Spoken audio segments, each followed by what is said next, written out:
Amigos, meu nome é Vinícius Talon e neste vídeo vou falar sobre a prisão temporária, que é uma espécie de prisão cautelar ao lado da prisão preventiva.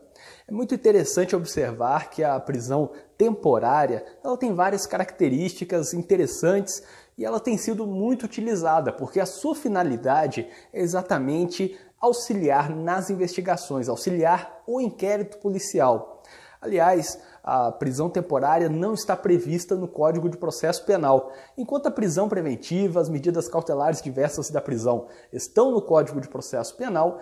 A prisão temporária está na Lei 7.960 de 1989, a Lei de Prisão Temporária.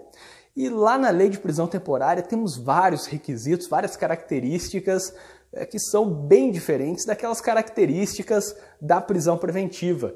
Ao contrário da prisão preventiva, por exemplo, a prisão temporária tem prazo máximo. Sabemos que a prisão preventiva não tem prazo máximo. A prisão preventiva vai durar enquanto o juiz não revogar a prisão ou enquanto não houver o relaxamento de uma prisão, dessa prisão preventiva ilegal. Por outro lado, a prisão temporária tem uma duração pré-determinada, uma duração máxima. Essa duração está prevista no artigo 2º da Lei de Prisão Temporária, que diz que o prazo da prisão temporária é de 5 dias, e esse prazo pode ser prorrogado por igual período em caso de extrema e comprovada necessidade. Além disso, temos também o prazo da prisão temporária para os crimes hediondos e equiparados. Esse prazo não está na Lei de Prisão Temporária, mas sim no artigo 2º, parágrafo 4º da Lei de Crimes Hediondos, que diz que o prazo para os crimes hediondos e equiparados é da prisão temporária de 30 dias. Pode durar até 30 dias, prorrogável por igual período, também se houver caso de comprovada e extrema necessidade.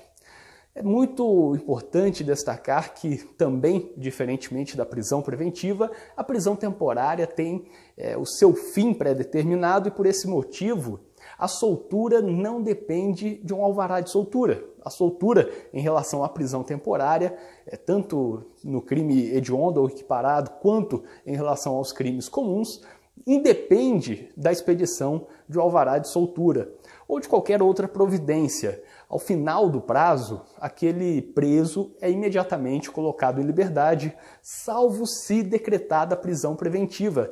E isso é algo que muitos juízes fazem na prática, que é decretar a prisão temporária e, quando está se aproximando o final da prisão temporária e que aquele preso será colocado em liberdade, os juízes decretam a prisão preventiva. Nesse caso, aquele preso somente será colocado em liberdade se, passado o prazo da prisão temporária e houver também a revogação da prisão preventiva.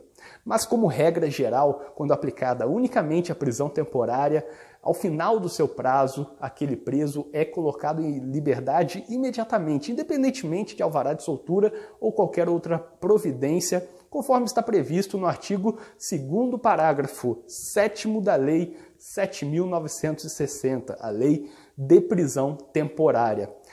É muito importante observar que a prisão temporária não é aplicada no processo. A prisão temporária tem a sua aplicação exclusiva na fase investigatória. A prisão temporária, portanto, é apenas para inquérito policial. E também ela não pode ser decretada de ofício pelo juiz, até porque os juízes devem permanecer de forma imparcial no processo e, nesse caso, nem há processo ainda, nem houve a instauração de um processo por uma manifestação de quem tem atribuição para tal, o Ministério Público. Portanto, não há início ainda, não há processo, de modo que o juiz não poderia agir de ofício. E a própria Lei de Prisão Temporária prevê a necessidade de requerimento da autoridade policial ou do Ministério Público. O juiz não pode decretar a prisão temporária de ofício. E também vale destacar que os requisitos para a prisão temporária estão já no seu artigo 1º, no artigo 1º da Lei de Prisão Temporária, e são basicamente 3 requisitos. E aí vamos debater se eles são cumulativos ou alternativos. Como primeiro requisito da prisão temporária, que está lá no artigo 1º da Lei de Prisão Temporária, temos o fato de que deve ser imprescindível para as investigações no inquérito policial. Então, somente tem cabimento a prisão temporária, essa prisão cautelar, quando for realmente necessário para as investigações, para o inquérito policial. Além disso, outro requisito é que aquele indiciado, aquele investigado não tenha uma residência fixa ou não tenha fornecido elementos suficientes para o esclarecimento da sua identidade, para a averiguação de sua identidade. Então, como segundo requisito para a prisão temporária, temos a ausência de residência fixa do investigado ou que ele não tenha fornecido elementos suficientes, elementos necessários para o esclarecimento de sua identidade.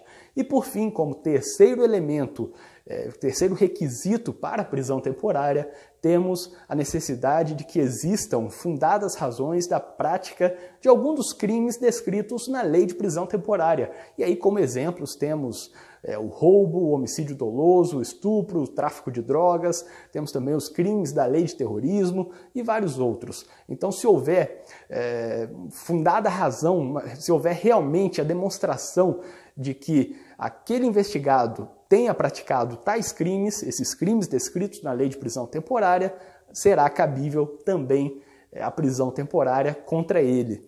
E aí a grande questão é se esses três requisitos do artigo 1º são cumulativos ou alternativos. E hoje prepondera o entendimento na doutrina, e a jurisprudência vem aplicando dessa forma, que esses requisitos são cumulativos em relação ao inciso 1º e ao inciso 3º. Então, para ser cabível a prisão temporária, teria que haver o preenchimento dos dois requisitos. Em primeiro lugar, que aquela prisão temporária seja imprescindível para as investigações, para o inquérito policial. Isso está no artigo 1º, inciso 1º. E também deve haver o preenchimento do inciso 3º, que é exatamente a prática ou fundadas razões de autoria ou de participação em algum daqueles crimes especificados na Lei de Prisão Temporária. Se houver fundadas razões de que praticou um roubo, mas o preenchimento do outro requisito, que é imprescindível para as investigações, seria cabível a prisão temporária. Deveria haver, portanto, o preenchimento cumulativo do inciso 1º e do inciso 3º para ser cabível a decretação da prisão temporária. Eu espero que vocês tenham gostado deste vídeo. Inscrevam-se aqui no canal e ativem as notificações, porque assim vocês saberão sempre que for lançado um vídeo novo aqui no canal. Eu tenho o projeto de lançar vários vídeos, talvez diariamente, o máximo possível de frequência, e são vídeos sobre direito penal, processo penal, execução penal, a prática da advocacia, indicações de livros. Então, se vocês se inscreverem e ativarem as notificações, saberão sempre que for lançado um vídeo novo aqui no canal. Até o próximo vídeo.